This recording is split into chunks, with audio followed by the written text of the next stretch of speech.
El día de hoy nos toca ver el Evangelio según San Juan. Voy a invitarlos a que abran su Biblia en Juan capítulo 1. Yo voy a estar usando la versión Las Américas, eh, preferencia pues propia. Me gusta la versión Las Américas, creo que es una versión más aproximada al griego. Me gusta también la Reina Valera, pero en lo personal me gusta la Biblia de las Américas. También voy a estar citando la Biblia textual en todo eso, pero vamos a entrar a la introducción del libro de Juan.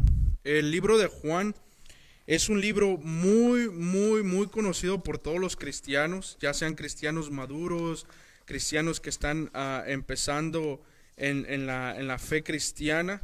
Eh, pero es un libro también en el cual muestra a Cristo como Dios. Eh, es un buen libro que podemos estudiar y podemos aprender muchas cosas, hermanos. Les pido paciencia, me perdieron una de mis hojas. Discúlpenme, me han perdido la introducción aquí. Déjenme saco mi... Lo bueno es que lo tengo aquí, gracias a Dios por la tecnología. Mira, aquí lo tengo. Así que no hay problema. El Evangelio del apóstol Juan, quizás uno de los más leídos de la historia, como les dije, del cristianismo, y uno de los más citados a través de la historia evangélica. Juan capítulo 3, verso 16, ¿no? De tal manera Dios amó al mundo.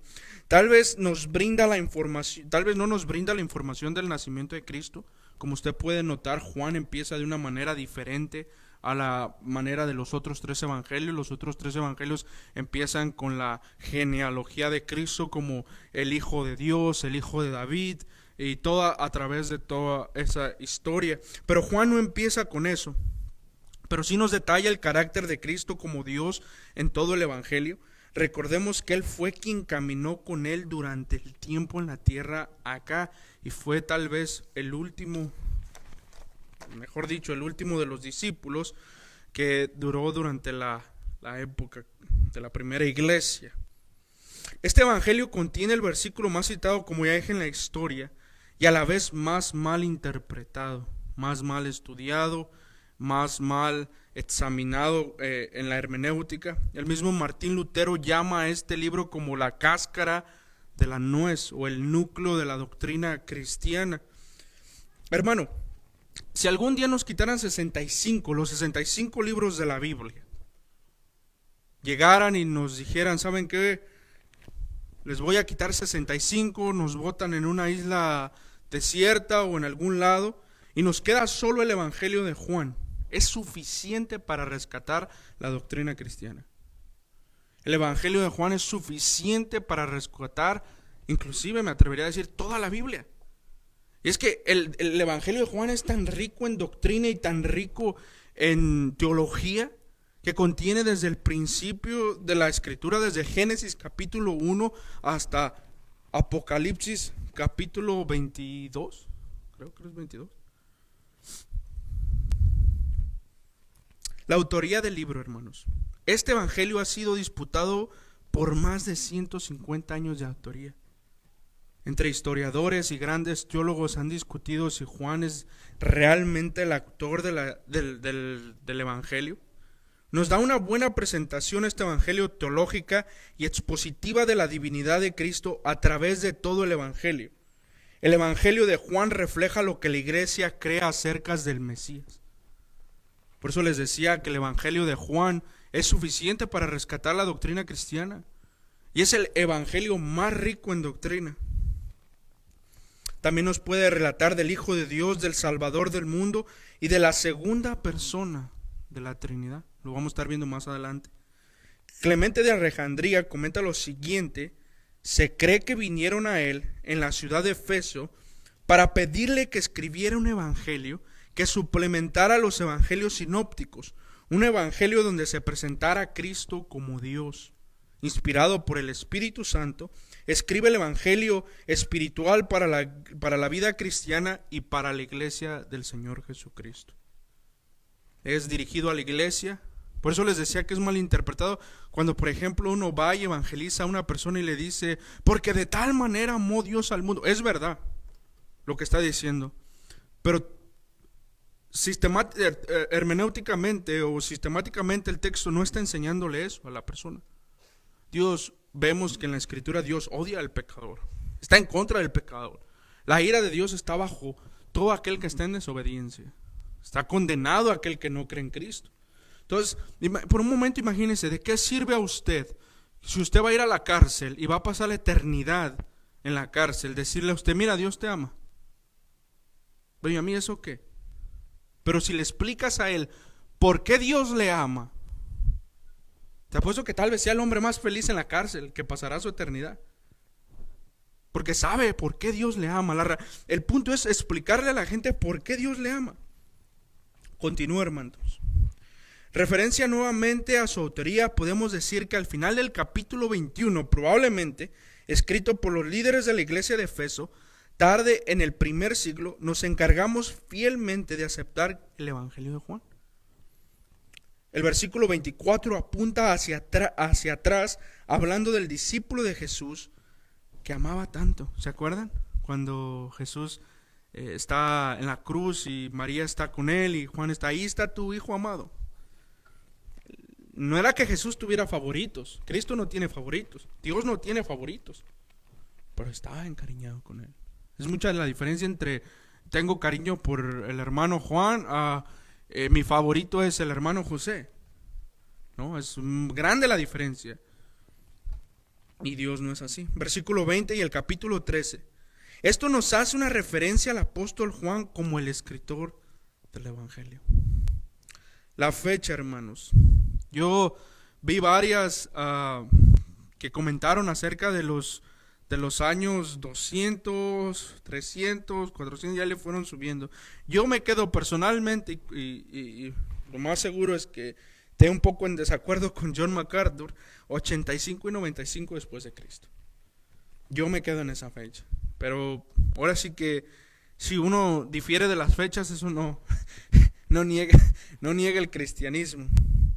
Ahora sí, hermanos, de lleno vamos a la escritura. Versículo 1. Vamos a ver el versículo 1 que nos prepara. Versículo 1 del Evangelio según San Juan. Mi Biblia se movió, permítanme. Versículo 1. Juan 1, versículo 1.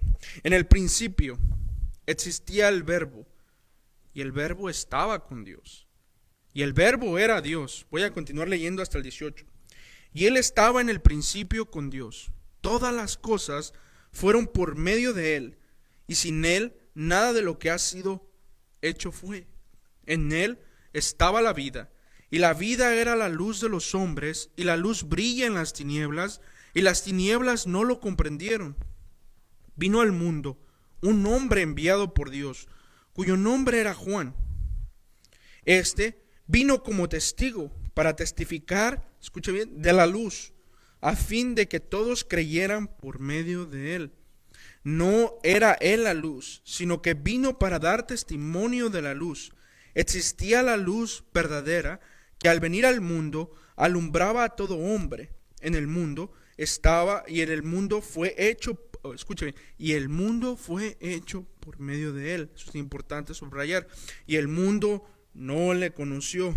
A lo suyo vino y a los suyos no le recibieron, pero a todos los que le recibieron les dio el derecho de ser llamados hijos de Dios, es decir, a los que creen en su nombre, que no nacieron de sangre, ni de voluntad de carne, ni de la voluntad de hombre, sino de Dios. Y el Verbo se hizo carne y habitó entre nosotros, y vimos su gloria, gloria como la del unigénito del Padre, lleno de gracia y de verdad. Juan testimonio de él y clamó, diciendo: este era lo que yo decía, el que viene después de mí es antes de mí, porque era primero que yo. Pero su plenitud, escuche, pues de su plenitud todos hemos recibido, y gracia sobre gracia, porque la ley fue dada por medio de Moisés, la gracia y la verdad fueron hechas realidad por medio de Cristo. Versículo 18. Nadie ha visto jamás a Dios, el unigénito Dios que está en el seno del Padre, Él le ha dado a conocer. Nota el versículo final, que dice, en mi versión dice, el unigénito Hijo de Dios. Pero antes de eso dice, nadie ha visto a Dios jamás. Ahora sí, versículo 1. En el principio existía el Verbo. En el principio existía el Verbo. Estas palabras nos deben hacer pensar dos cosas, hermanos. Uno, que Jesús estaba presente durante la creación. Que Jesús estaba presente durante la creación. Esto nos debe de llevar también a reafirmar nuestra fe o entender aún más la segunda persona de la Trinidad. Por ejemplo, hay algunas sectas que ellos dicen y argumentan que Jesús fue creado por Dios, que Él fue una creación más, como usted y como yo. Pero mire mire y preste atención al versículo, en el principio. La palabra principio es la misma que se usa en la palabra Génesis. En la existencia, cuando antes de que Dios crease todas las cosas, antes de que Dios creara los animales, los árboles, los hombres, las aguas, todo, en el principio estaba o existía el Verbo, la palabra, logos. Entonces, si en el principio existía el Verbo, hermanos, ¿quiere decir que fue creado el Verbo? En alguna parte, y yo le preguntaría a nuestros amigos testigos de Jehová, mormones, si el texto en Génesis capítulo 1, 2, 3 dice que Cristo fue creado como nosotros. Porque en ninguna parte de la Escritura usted ve a Dios diciendo, y entonces Dios creó a Cristo. No, Dios... Y en el principio, ¿qué dice el Génesis 1? En el principio estaba la tierra desierta, no había nada. Y versículos antes, usted no ve ningún versículo antes del 1, diciendo, en el principio Dios creó la tierra. Dios creó a Cristo. Dios creó el Logos. Usted no ve eso. Pero sí ve, si usted pone atención, sí ve que en Génesis 1, la palabra creemos o crear o hacer, y Dios está en plural, no está en singular. No es una sola cosa haciendo varias cosas, sino son dos, tres, varias personas actuando en la misma cosa, hermanos. Con eso en mente, mis queridos hermanos,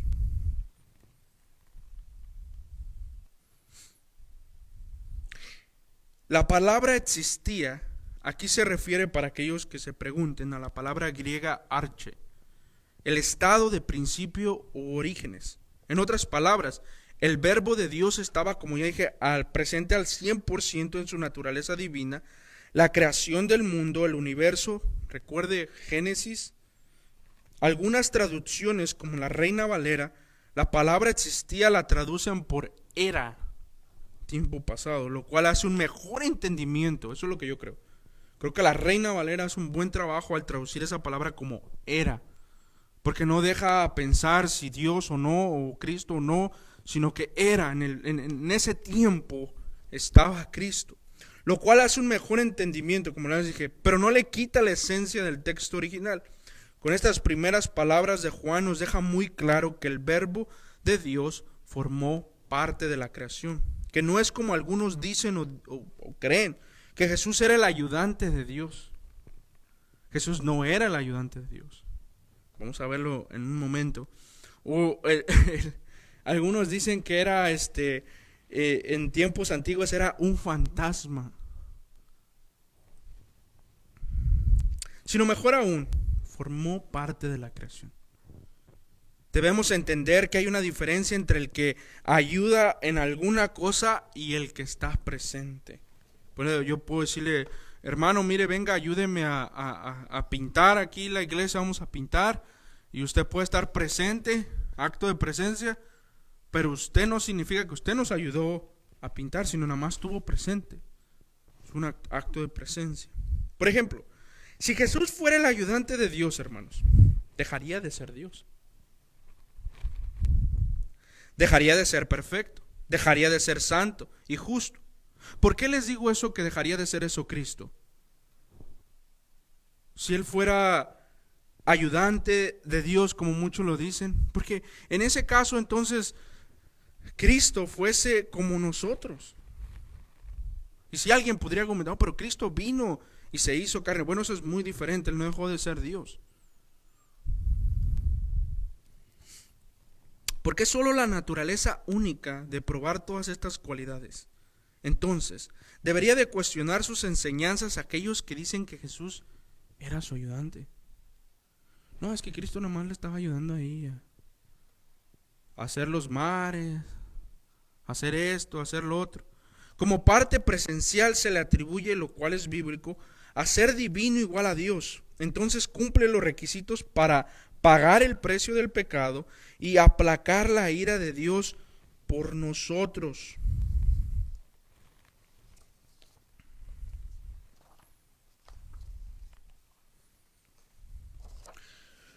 El verbo.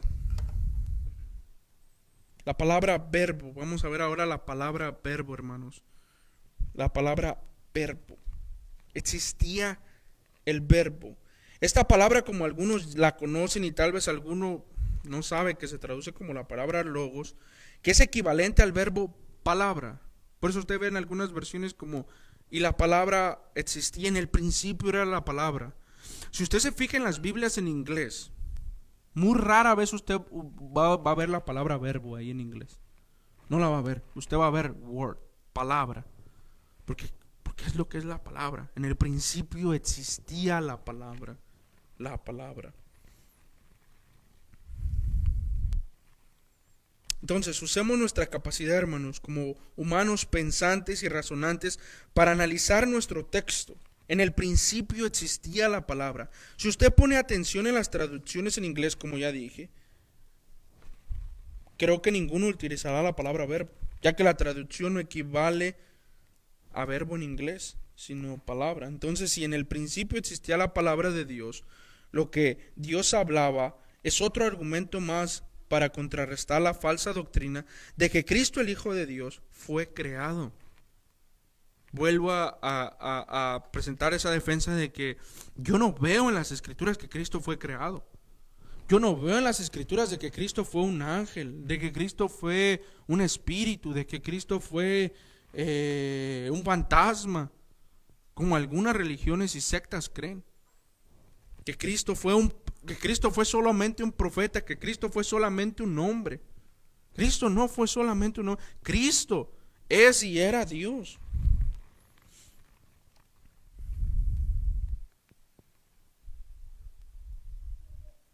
Cristo, el Hijo de Dios, no fue creado, hermanos. Cristo, al ser Dios, no tiene tiempo. Y no es como que digo que no tiene tiempo. No. A lo que me refiero de no tiene tiempo, no tiene edad. No tiene principio. Cristo es eterno. Porque piense por un momento, si en el principio de la creación la palabra ya existía, quiere decir que Dios no registra por inspiración divina la palabra como creación, sino que forma parte de la creación. Vea Génesis 1 y lea usted, verá que no encuentra algún texto que hable sobre la creación de la palabra. Por el contrario, ve a Dios haciendo ejercicio de su poder y autoridad sobre todo. Por ejemplo, lea el Salmo 92. Por ejemplo, vayamos al Salmo 92. Como digo, es otra versión la que yo estoy usando. Salmo 90, versículo 2. Sí, Salmo 90, versículo 2.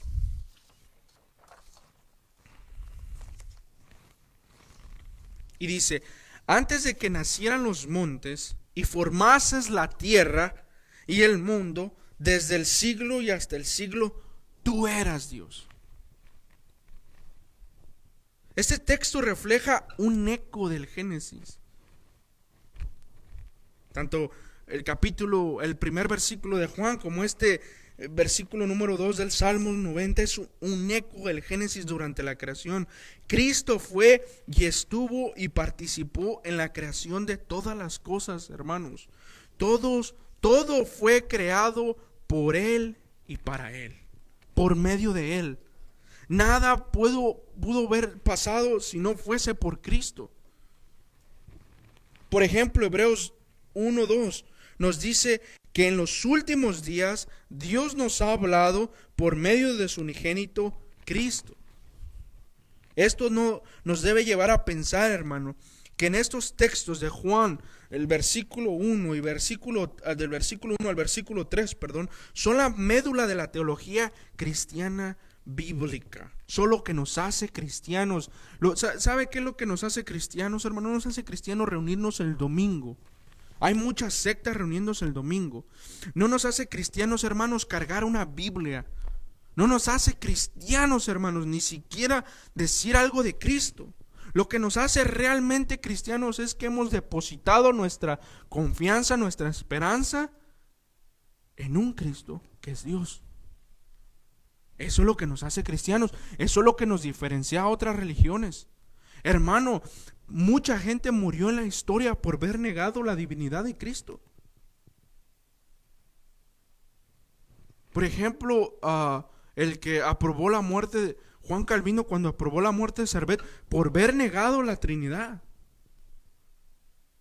Y es que lo que nos hace cristianos, hermano, creer en Cristo, que Él es divino, que Él es Dios. ¿Por qué? ¿Por qué, Juan? ¿Por qué eso me hace cristiano? ¿Por qué eso me debe de hacer cristiano? Porque si Cristo fuese como nosotros, Él no hubiera pagado el precio. Dios demandaba perfección en el sacrificio. Dios demandaba perfecta santidad, perfecta obediencia. Y Él no imagínese poner a uno de nosotros hermano, no dura ni un segundo usted ahí. Si batallamos y luchamos con pecados continuamente, imagínese. Lo que hacen esas sectas y esas religiones es humanizar el cristianismo, pero no hacerlo cristocéntrico. Mire, hoy en día hay una misconcepción, yo creo eso, que hay un malentendimiento de que es cristocéntrico. Y es que hay gente que parece que tiene trabalenguas o algo de repetir, es Cristo, Cristo, Cristo, y es que Cristo, y es que Cristo, Cristo, Cristo, pero no me dicen nada de Cristo. Hoy en día usted cuestiona a un cristiano, explícame por qué Cristo es Dios.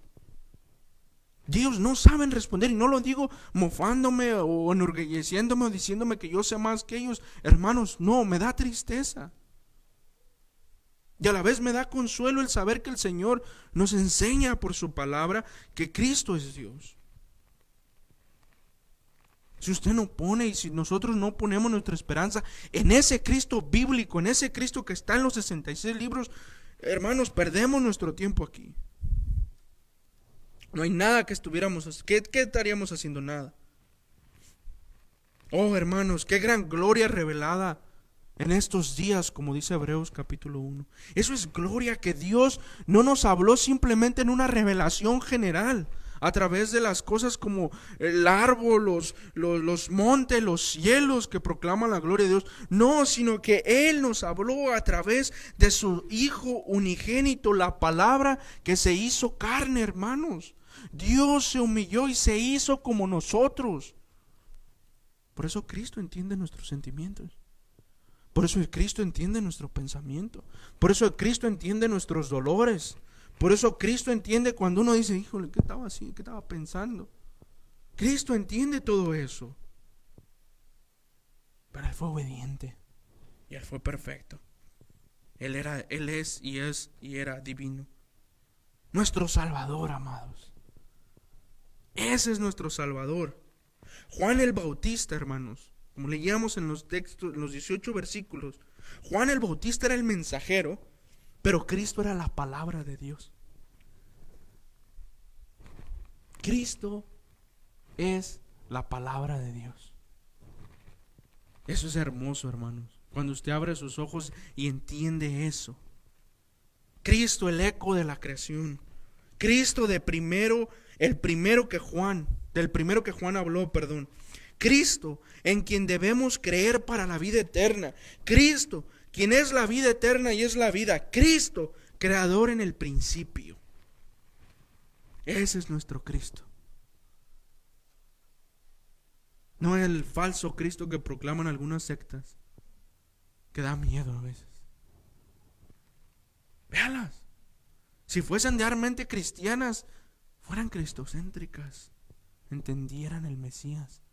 El de los mormones, Cristo se le apareció en una nube y vino y le dio un libro. Hermanos, eso te parece, da mejor que una película de Marvel, de la de los Avengers. Ya deberían de hacer esa película.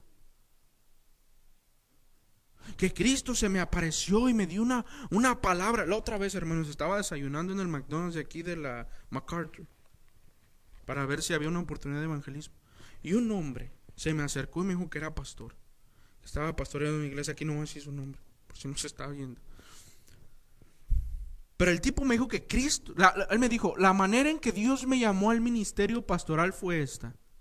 Que Cristo se me apareció y me dijo, me eres útil para el ministerio. Quiero usarte. Pongámosle nombre Martín. Martín, quiero usarte para el ministerio. Le digo, ¿cómo fue eso? ¿Cómo usted vio al Señor? O, sí, tú sabes, mira, yo estaba arrodillado en mi closet y de repente sentí unos escalofríos y luego vi algo blanco así como volando y oí esa voz. Hermanos, imagínense, ¿fue lo que Juan vio en el Apocalipsis? No, Juan vio a Cristo de verdad. Juan vio al Cordero sentado a la diestra del Padre. Juan de verdad vio los ángeles. Juan de verdad vio los seres vivientes. Juan de verdad vio los 24 ancianos. ¿Ves su Cristo? Ese es su Cristo. Un fantasma de los cazafantasmas. Ese es su Cristo. ¿Usted cree que esa fe es verdadera?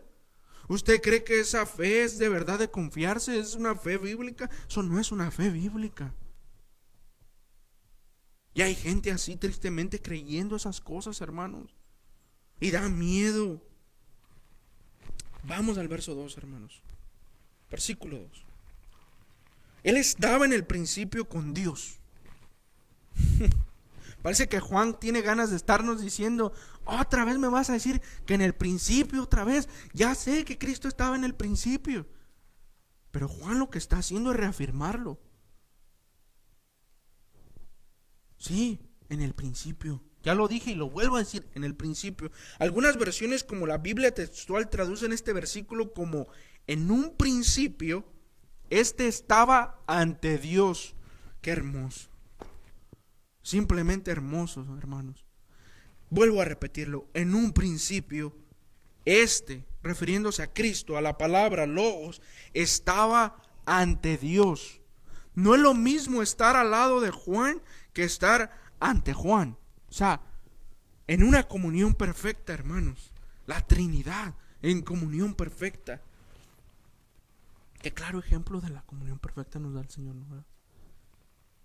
Esto nos enseña que el Logos de Dios estaba delante de Dios durante la creación del mundo y que es que podemos pensar que hasta parece una serie repetitiva, como dije, de palabras y de la misma oración.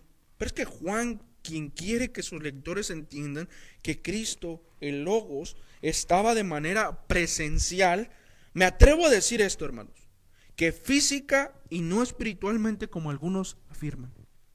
Porque si Cristo hubiese estado espiritualmente, entonces es verdad, Cristo es un espíritu. Alguien va a decir, bueno, hermano, pero Dios es espíritu, tiene su Espíritu Santo. Sí, pero es la tercera persona de la Trinidad. Eso no quiere decir que Dios es solamente es espíritu. ¿Me entiende? Dios Padre, Dios Hijo, Dios Espíritu. No hay jerarquías entre ellos.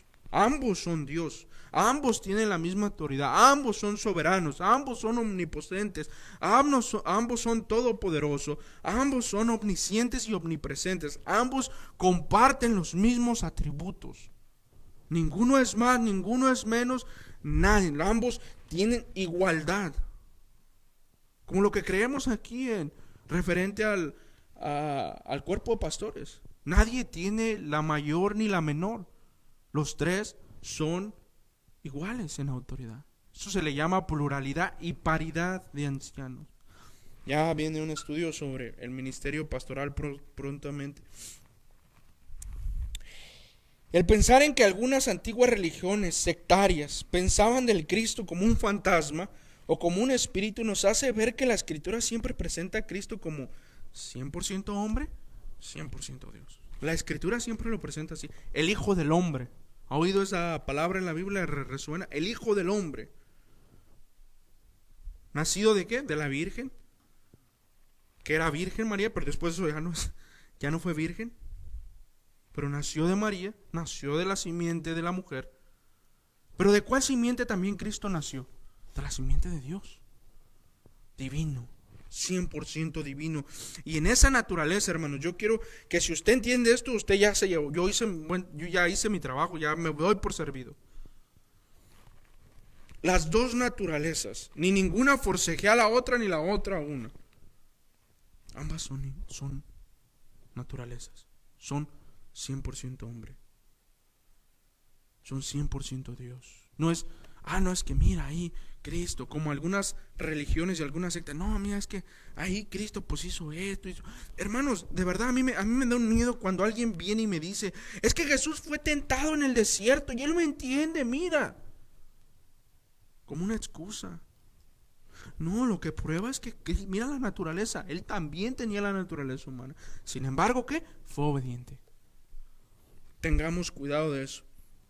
Ambas naturalezas, hermanos, son requeridas para el acto de la salvación, pero no debemos de dar cabida al error y pensar que Jesús era menos Dios por compartir la naturaleza divina o por compartir la naturaleza humana. Esto no es así, hermanos. Mateo Henry, en uno de sus comentarios del primer comentario, no de algunos que andan por ahí, en su comentario bíblico afirma lo siguiente de este texto: Dios creó al mundo por la palabra, por la palabra, por la palabra. Por Cristo, por Cristo, por Cristo. Cristo es la palabra. El misterio de la redención por la palabra encarnada estaba oculta en Dios antes de todos los mundos. Efesios 3:9. Hermanos, todas las cosas fueron hechas por medio de Él, y sin Él nada de lo que ha sido fue hecho. Nada. Ese texto pareciera a manera de conclusión después del apóstol Juan, hacer una defensa y explicar todo acerca de cómo Cristo forma parte de la divinidad, en que Dios necesitaba hablar para poder hacer los mundos. Sin la palabra de Dios nada podría existir, hermanos, pero Dios habló y la palabra formó los universos. Esta misma palabra, siglos más tarde, vendría en forma de hombre. Y Dios dijo, hágase ¿qué? Voy a poner por ejemplo la luz. Y se hizo. Él dijo, la palabra dijo. Él lo dijo y la palabra lo llevó a la acción. Siglos más tarde eso se cumpliría con Cristo. Esta misma palabra, como dije, siglos más tarde vendría en forma de hombre y salvaría a sus escogidos a precio de sangre. Hermanos, hace unas semanas atrás, yo creo que un mes, escuchaba a alguien decir esto: Dios te creó porque Él quiere una relación contigo. Dios quiere ser tu amigo. Dios nos creó porque Él quiere estar con nosotros. El tipo hasta bailaba ahí en su púlpito con nosotros, hermanos. Dios quiere estar con nosotros. ¿No es verdad? Dios no quiere estar con usted. Usted es un pecador. Usted está en contra de todo lo que es bueno. Usted es aborrecedor de lo bueno. Dios no quiere estar con usted. Dios tiene la Trinidad en perfecta comunión y no necesita al hombre. Eso debe de humillarnos. Dios no nos necesita. Dios no nos creó porque Él se sintió solo en la eternidad y dijo: bueno, pues ya tengo al Espíritu y tengo al Hijo, pues, ¿qué hacemos? Hagamos al hombre. No. A Dios le plació crearlo a usted y a mí. A Dios le plació crear a los animales. Y se acabó. Pero Dios en ningún momento está buscando una relación con usted. Dios está buscando que usted se arrepienta, que usted ponga su confianza, su esperanza en el Hijo único de Él y crea. Eso es lo que la Biblia dice, no mi pensamiento. La Biblia en ninguno de los 66 capítulos dice que Dios quiere una relación conmigo. La Biblia no dice que Dios me creó porque Él quiere estar conmigo. Eso es humanismo, eso es una herejía, eso es poner a Dios como un humano y decir Dios tiene el deseo Dios tiene ese deseo de estar acompañado. Dios no tiene el deseo de estar acompañado. Dios no es como nosotros. Dios es infinito. ¿Alguna vez usted se ha preguntado o ha estudiado por qué los judíos tienen una kipa en la cabeza? Una kipa en la cabeza. Para entre ellos decir que hay una diferencia entre que Dios está ahí y nosotros estamos acá, que estamos separados, que no somos iguales. Hermanos, si los judíos entienden eso, ¿por qué nosotros los que creemos en el Hijo de Dios no podemos entender eso? Que Dios no es igual que nosotros, que Dios es infinito, que Dios es más sabio que nosotros. Dejemos, esa es mi exhortación para aquellos que tratan de estar siempre, constantemente atrayendo a gente diciendo, mira, Dios quiere una relación contigo. Hermano, yo le ruego y le suplico que deje de humanizar a Dios. Presente a Dios como es. Que Dios es un Dios airado, pero es un Dios compasivo y un Dios de amor y un Dios de gracia. Esto nos lleva a nuestro versículo número 3. Todas las cosas fueron hechas creadas por medio de Él, y sin Él nada de lo que ha sido fue hecho. Hebreos 1:12, como ya dije. Colosenses 1:16. Vamos a ver qué dice Colosenses 1:16.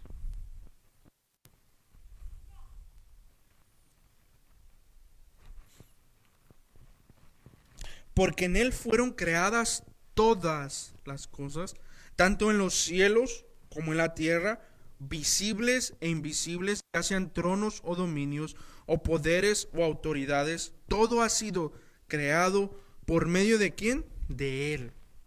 Y para mí, Dios creó las tormentas para mí. ¿No, verdad? Dios creó las playas para mí. Las creó para mí. Para su gloria. Que yo las disfrute, pura gracia.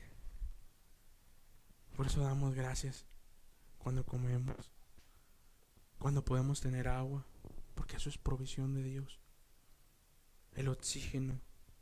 Hermano, estos textos no solo nos deben de llevar a pensar solamente en esa sola que tenemos ahí de sol y de gloria, sino que al ver solo la gloria a Dios, que todo es por medio de Él, nos debe de llevar a sentir y exaltar la grandeza de nuestro Dios. Mire, cuando usted entiende y comprende la grandeza de nuestro Dios, créame, su vida cristiana va a ser más fácil. Porque siempre el tratar de humanizar a Dios, el tratar de ponerlo a Dios como nuestro pana, nuestro amigo, nuestro cuate, nuestro compadre, eso no es bíblico. Cristo es la fuente de toda vida. Sin Él, nada de lo que vemos hoy pudo llegar a la existencia. Me gustaría comentar algo aquí sobre este tema de la creación por parte de Dios el Padre. He escuchado a personas bien intencionadas y otras veces seducidas por el mismo diablo a decir que Dios quería y deseaba una relación con el hombre, como les dije. Por eso nos creó. Tal barbaridad es una herejía más del diablo. Dios el Padre ya estaba completo con Dios el Hijo, Dios el Espíritu Santo, en perfecta comunión por la eternidad y en el principio, antes de los tiempos. Dios no se sentía solo. Dios no creó esto. Mira, se me ocurre hacer un mundo ahí, poner mis monitos mis muñequitos para que jueguen. No, amados, esto debe de llevar a humillarnos, como les dije, delante de nuestro soberano y todopoderoso Dios. Toda la creación le debe acción de gracias a nuestro Dios. Cada uno de nosotros debemos adorarle en espíritu y en verdad. Aún el impío, hermanos, aún aquel que no se quiere arrepentir, debe adorar a Dios. aunque no lo hace, algún día su rodilla se doblará, ya sea para salvación o para reconocer que toda su vida aquí en la tierra se equivocó. Y vivir el castigo eterno que Dios tiene reservado para todos los que no se arrepienten. Cristo, dotado totalmente como eterno y como un hombre, de ahí el término hijo de hombre, pero único, engendrado de Dios, lleno de verdad, de vida, de eterna, de consejo, de misericordia, de santidad y justicia. Oh amados, este es nuestro Cristo, nuestro Salvador, el eterno, el que es, el que vendrá, el Señor de señores, el poderoso de Israel, Jehová, el poderoso en batallas, Emmanuel, hermanos. ¿Se acuerda ese salmo? Que se abran las puertas del cielo porque va a entrar el Rey de gloria. Ese es Cristo. No el Cristo que nos presentan las películas, no el Cristo que presentan algunas autollamadas iglesias que lo humanizan, que ponen a Cristo. Ven a Cristo, Él quiere darte un abrazo, Él quiere estar contigo. Ven a Cristo porque Cristo está buscando como si mi Cristo fuera un mendigo. Cuando mi Cristo le dijo al apóstol Pedro, si no te gusta, vete, después del sermón del monte. Señor, no prediques tan fuerte, se están yendo. Le estás dando palos, como dicen algunos por ahí. ¿Te quieres ir, Pedro? Vete. Cuando mi Cristo no esperó al joven rico, ni esperó al que quería enterrar a su padre. ¿Por qué mi Cristo va a mendigar? Mi Cristo no mendiga. Mi Cristo es misericordioso y de amor y te dice, ven a Cristo. Ven a mí, venid a mí los trabajados, venid a mí los cansados. Yo soy la puerta, yo soy el camino, yo soy el pan de vida, yo soy el que soy. Ese es nuestro Cristo, hermanos. Ese es nuestro Jesús. Sin Él, como dice el texto, sin Él, como ya dijimos hace unos minutos, nada de lo que vemos pudo llegar a la existencia. Cristo fue el partícipe en la creación, no como un ayudante, sino como uno que ejecuta con autoridad y poder. Vemos que Cristo fue edificando en la creación, y el Padre estuvo de acuerdo. La Trinidad trabajando en plena comunión, en perfecta organización y de acuerdo. Nunca usted verá en la Escritura que, mami, espérame, papá, espérame. ¿Por qué no me pintas el mar de esta parte morado? Y yo quiero el de este rojo. Y luego el Espíritu Santo dijo, no, mira, ¿sabes qué? Mejor no quiero árboles, quiero bambús. Mira, mejor en lugar del que el león sea café, déjamelo verde. No, mira, el dinosaurio está muy... hágalo más chaparrito. Lo quiero en una versión así como los perritos que hoy nos venden. Chiquito, así lo vamos a hacer. Usted no ve eso en la creación. Perfecto orden, perfecta comunión, perfecta poder. Hebreos 3:4 dice, toda casa, si quiere puede anotar eso, puede buscarlo en su casa. Hebreos 3:4. Toda casa es hecha por alguno, pero el que hace todas las cosas es Dios. Es Dios. Todos podemos crear algo y hacer algo, pero el que hace todo fuera de ese algo es Cristo, es Dios. Hermanos, usted puede construir el edificio más grande. Hermanos, el presidente Trump puede construir el muro más alto. China puede construir el muro más alto. Cualquier país puede construir una barda muy alta. Pero antes de eso, Dios construyó todo. No lo digo por menosprecio al gobierno, lo digo por ejemplo, por un ejemplo.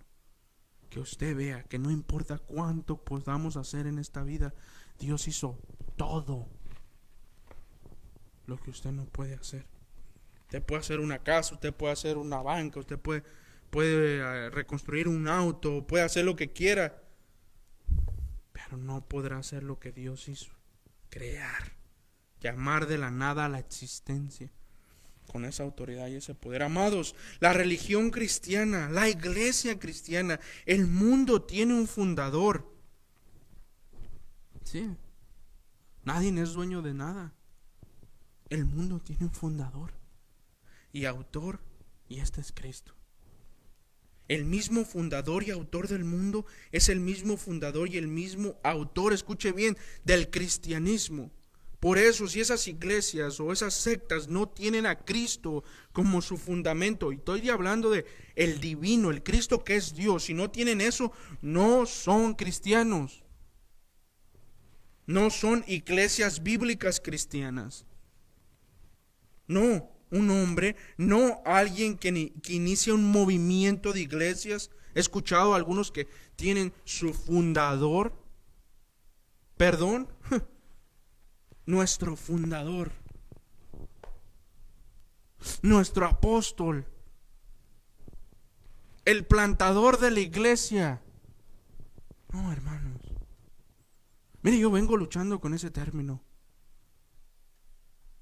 No. El fundador y autor de la iglesia y del cristianismo es Cristo, hermano. O alguna doctrina, cualquier doctrina, solo menciónela. Por ejemplo, mencionemos la doctrina de la salvación. ¿De quién se trata? Cristo. El bautismo, Cristo. La Santa Cena, Cristo. De la iglesia, Cristo. Las Escrituras, Cristo. Por donde quiera. Entonces, si niegan la divinidad y niegan la existencia de Cristo, ¿qué están negando? Toda la Biblia. No importa cuántas veces la cambien y la acomoden a su antojo, no hay nada ahí. Han quitado a mi Cristo, han quitado a mi Salvador, han quitado a mi Redentor, han quitado todo. No hay nada, hermanos. No hay nada en ellos. Y nada de eso vale la pena. Por eso la urgencia de predicar la verdad. John MacArthur tiene un libro que yo le recomiendo, un tremendo libro, En guerra por la verdad. Hoy en día toleramos un montón de cosas. Cristianismo sensual. Yo le llamaría el cristianismo exótico. Llama la atención. Como lo que decíamos, lo que decía en la escuela dominical pasada, sobre los homosexuales, el aborto, la igualdad de género, todo eso que apoyan esas personas que no voy a mencionar para no ser político, todo eso, muchos de ellos usan el nombre de Dios en vano y algunos dicen ser cristianos, para el mismo Cristo que ellos profesan ser o creer, el mismo Cristo que dicen no, voy en contra de todo eso, papá, ni te conozco. Es por eso que la fe cristiana vale más que todo el oro del mundo, porque su valor, porque su autor y fundador, Dios, dio la vida por aquellos que eran enemigos de su Padre. Les salvó, los transformó y pagó todo esto con sangre y vida. Resucitó y está sentado juntamente con Dios el Padre. Y a manera de conclusión, hermanos, cerrando con una conclusión y un aprendizaje, ya para terminar.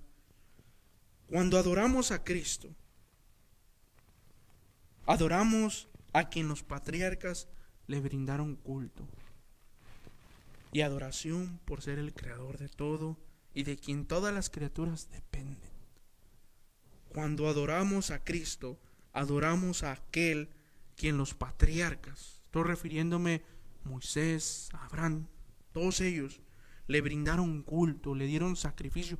Cada vez que usted veía que uno de ellos daba sacrificio, cada vez que usted lea que uno de ellos daba el sacrificio, hacía el sacrificio, piense en Cristo, apuntando a Cristo, apuntando al sacrificio perfecto. Una vez en un estudio comenté, ningún sacrificio, por muy perfecto que fuera, por muy minusculoso que fuera, fue tan perfecto como el de Cristo. Precio de sangre a precio de vida. Esto también nos enseña que Cristo estaba calificado para el trabajo de la redención y nuestra salvación. El autor y el fundador de todo lo que hay en esta tierra. Él estaba calificado, hermanos, calificado totalmente. Al ser el Dios, a Él estar antes del principio, en el principio, durante la creación, durante el proceso. Cada historia de la Biblia que usted vea, ahí está mi Cristo. Con Abraham, con Moisés, con David, con Salomón, con Elías, con Eliseo. Nómbrelos. Por eso la importancia de la doctrina cristiana, cristología se llama. La deidad de Cristo.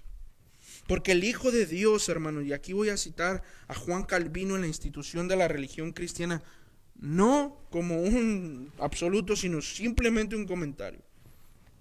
Porque el Hijo de Dios, al manifestarse en carne, fue adornado con estos privilegios, los que ya mencionaba, los cuales, si bien los tenía en unión del Padre, antes del mundo fuese creado, sin embargo, no de la misma manera y bajo el mismo aspecto. Pues de ninguna manera, vuelvo a repetir, podría competir un hombre que fuera más puro que Cristo. Nadie pudo competir con Jesús. Jesús pudiera ser otro nivel. Nosotros no podemos competir con Cristo. A querer ser más santos, a querer ser más perfectos, a querer ser esto. Eso no es una excusa de no buscar la santidad y no buscar ser más como Cristo. Pero ese no es nuestro afán cotidiano. Ay, no, es que yo quiero ser santo. No, tengo que ser así y así. Eso es legalismo.